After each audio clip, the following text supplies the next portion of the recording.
les hommes aussi, mais tout. Shalom, shalom, bonjour à tous. Ici Gentille, a woman without limit.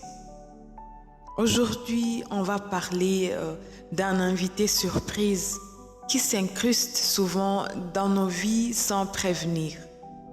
Non, ce n'est pas un parasite. C'est... devinez un peu. Tante, non.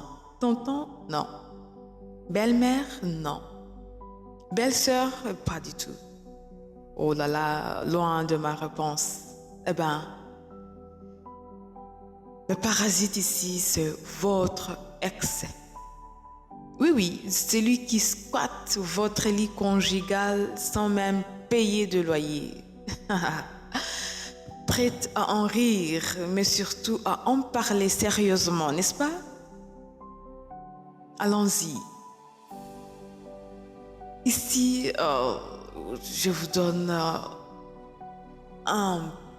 une chaleureuse bienvenue sur Sobiwal TV, l'école du bien-être. Là où on parle vrai, on parle profond, on parle humain, mais avec intention de guérir. Aujourd'hui, j'ouvre une porte souvent fermée.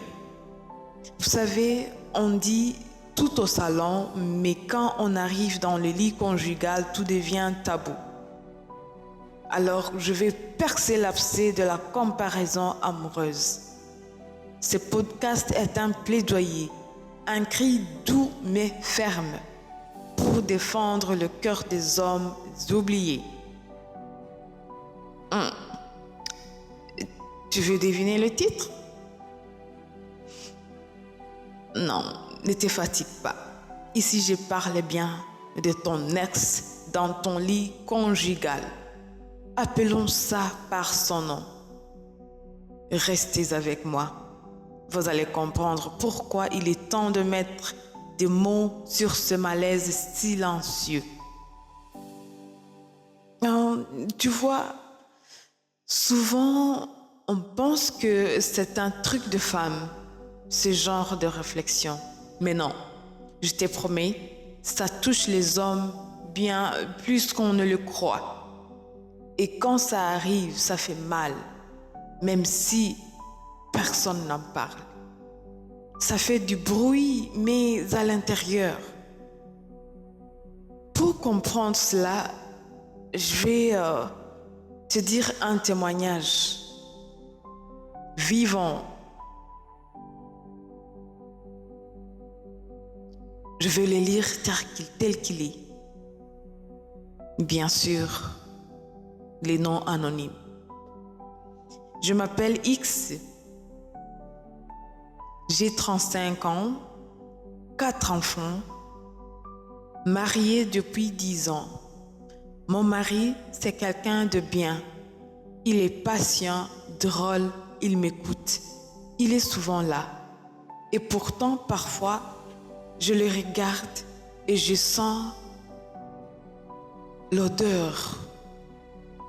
Et parfois, je pense aussi à Y, mon ex. X ici, c'est clair. Y, j'invente, c'est Thomas. Ce n'était pas mieux avec Thomas. C'était juste plus intense, plus fou, plus jeune. Je n'ai jamais dit à mon mari que je faisais des comparaisons, que je pensais encore à lui, parfois dans les moments les plus intimes. Ce n'est pas que je ne l'aime pas, c'est juste que je me rends compte que je n'ai jamais même vraiment fait le deuil. Et je crois que mon mari ressent quelque chose. Il ne dit rien, il encaisse. Il essaie encore plus, il donne encore plus. Et moi, au fond, je me demande, est-ce que je mérite un homme comme lui? Si je n'arrive même pas à tourner la page, Je vais d'abord parler à Claire et les autres qui sont comme elle. Claire, tu n'es pas seule. Sais-tu combien de femmes vivent ça? C'est trop même. Ce poids du passé qui s'invite quand on ne s'y attaque pas, qui brouille l'amour qu'on a aujourd'hui. Et ce mari, ce héros silencieux qui donne tout, même quand il sent que son cœur n'est pas entier dans la relation. C'est mal à attendre, hein? Mais c'est la vérité. Et c'est cette vérité qu'on doit poser sur la table pour avancer. Analysons un peu ce témoignage, le cas de Claire. Et pourquoi cela arrive?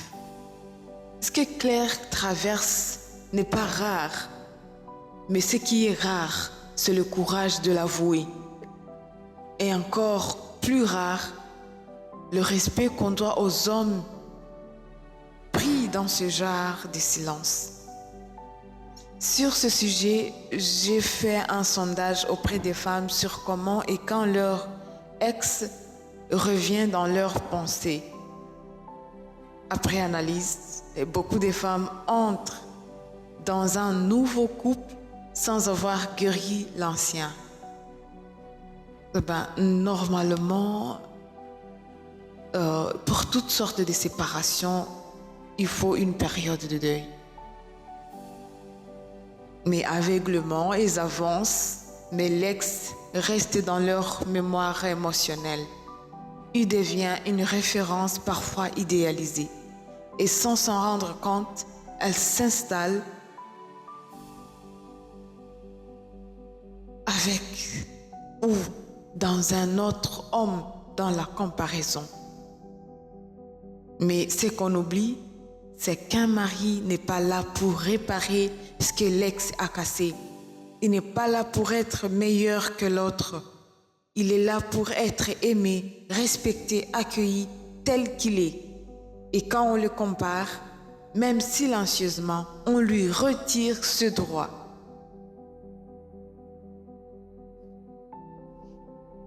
Tu sais, je veux que tu entendes ça fort et clair. Un mari, ce n'est pas un fantôme ambulant qu'on doit remplacer ou améliorer. C'est un homme réel avec ses forces, ses failles et ses batailles. Et quand on le compare à un souvenir, on lui vole son humanité, son droit d'être aimé tel qu'il est. Ça crée un vide dans le couple, une blessure invisible mais profonde. Et ce vide, personne ne le guérit si on ne l'appelle pas par son nom. Fouillons un peu dans la Bible. Plus précisément 1 Corinthiens 13, verset 4. L'amour est patient, il est plein de bonté. L'amour n'est point envieux, l'amour ne se vante point. Il ne s'enfle point d'orgueil. L'amour vrai ne compare pas, il accueille. Eh bien, toutes ces présences de fantômes, notre cher homme, ton mari, ton amoureux, il y a toujours des conséquences sur lui.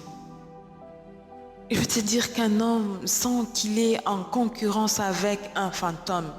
Il le sent dans vos silences, dans vos regards absents, dans vos soupirs après l'amour. Il le sent, mais il ne le dit pas. Parce qu'on a appris aux hommes à se taire, à ne pas paraître fragile. Alors il se tait, il souffre, il doute. Sais-tu que ton mari, si tu ne chasses pas ce fantôme de ton ex, il finira par s'éteindre? Pourquoi le faire souffrir? Pourquoi accepter qu'il arrive au bout de s'éteindre.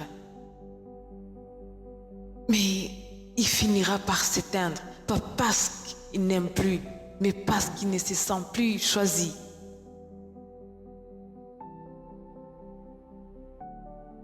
Tu vois, cette douleur qu'il cache là, elle est réelle.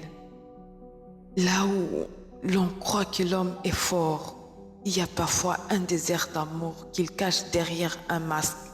Et le pire, c'est que ce silence, il le porte seul, comme si dire « j'ai mal » allait lui enlever sa masculinité. Mais ça ne devrait pas être comme ça. Un homme mérite d'être vu, entendu, aimé avec ses blessures. Il mérite l'amour dans toute son entièreté. Malgré le passé, le présent, le futur. Il mérite l'amour dans toute son entièreté. Alors, ma sœur, je vais te dire ce que tu pourras faire pour sortir de ces cercles. Il est temps de faire preuve de maturité émotionnelle. Si tu es une femme qui vit cela, tu n'es pas un monstre, mais tu as une responsabilité. Tu ne peux pas continuer à aimer à moitié. Commencez par écrire. Mets des mots sur ce que Thomas représentait. Était-ce vraiment de l'amour ou un attachement au passé? Ensuite, regarde ton mari, pas pour ce qu'il n'est pas, mais pour ce qu'il est. Apprends à l'aimer pour sa manière unique d'être là. Et si tu sens que tu es encore coincé dans le passé, va chercher de l'aide. Ne laisse pas un homme bon payer les dettes d'un autre. Mes chers amis, mes chères sœurs, défendre les hommes, c'est pas les victimiser, c'est les respecter, les aimer avec justice et leur rendre leur place. C'est le plus beau cadeau qu'on peut lui offrir, celle d'un roi dans un cœur entier, pas celle d'un remplaçant dans une maison à moitié meublée. Si tu attends ça aujourd'hui, sache que c'est un appel à l'honnêteté avec toi-même. Rien de tout ça n'est simple, mais le vrai courage, c'est de regarder en face ce qui fait mal. C'est d'oser parler, pardonner, guérir. Tu ne dois pas porter ce fardeau seul. Il y a toujours une main tendue, un soutien, une lumière pour t'aider à sortir de ce cercle. Si tu veux, appuie-toi sur la Bible, dans Matthieu 6, verset 12. Pardonne-nous nos offenses, comme nous aussi nous pardonnons à ceux qui nous ont offensés. Le pardon est le chemin de la liberté émotionnelle. Ce soir, peut-être qu'un homme rentrera chez lui et se demandera encore ce qu'il doit faire pour être suffisant. Ce podcast, je l'ai fait pour lui, pour rappeler à toutes qu'un homme, il a aussi un cœur, qu'il mérite un amour vrai, pas une comparaison. Alors, appelons ça par son nom et choisissons de libérer le lit conjugal de l'ombre d'un ex pour que l'amour ou le vrai retrouve enfin toute sa place. Merci d'avoir écouté ce podcast jusqu'au bout. Si tu es une femme, pose-toi cette question. Est-ce que j'aime mon homme ou est-ce que je le compare? Et si tu es un homme, je veux te dire ceci. Tu as le droit d'être aimé sans condition. Tu n'es pas un remplaçant. Tu es un être unique, digne d'un amour vrai, libre et entier. Tu vois, ceci n'est pas juste un message, c'est une invitation à changer, à construire un amour plus juste. Parce qu'au fond, chacun mérite d'être choisi pleinement, sans fantôme, dans le lit. Et ça, c'est possible. On peut y arriver ensemble. Partage cet épisode à une sœur, une amie, une épouse, parce que le bien-être commence aussi par la justice émotionnelle. Ici, on répare le cœur. Ici, on rend la dignité à ce qu'on a trop longtemps réduit au silence. À très bientôt pour un prochain épisode.